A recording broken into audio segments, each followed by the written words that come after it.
ওম শান্তি। সাকার বাংলা মুরলী 29শে অক্টোবর 2025। আজকে বাবা বলেছেন, মিষ্টি বাচ্চারা, তোমাদের একজনকে পরিস্থানী হতে হবে। তোমরা সকলের কল্যাণ করে থাকো। তোমাদের কর্তব্য হলো গরিবকে বিত্তশালী বানানো। আজকের প্রশ্ন, বাবার কোন নামটি সাধারণ হলেও কর্তব্য অত্যন্ত মহান? বাবা এই সময় কর্তব্য পালন করতে এসেছেন,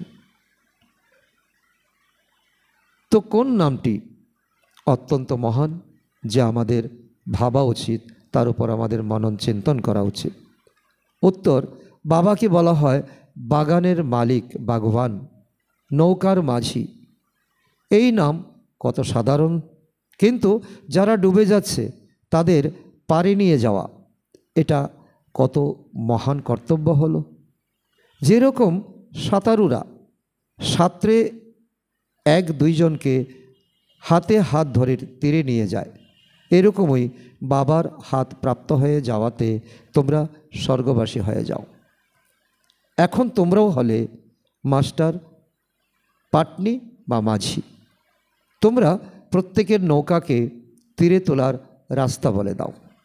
তো ধারণার জন্য মুখ্যসার 1 নম্বর, নর থেকে নারায়ণ হওয়ার জন্য প্রতিদিন সত্য বাবার থেকে শুনতে হবে, সৎসঙ্গ করতে হবে, কখনো মনসা বাছা কর্ম না, কাউকে দুঃখ দিতে নেই।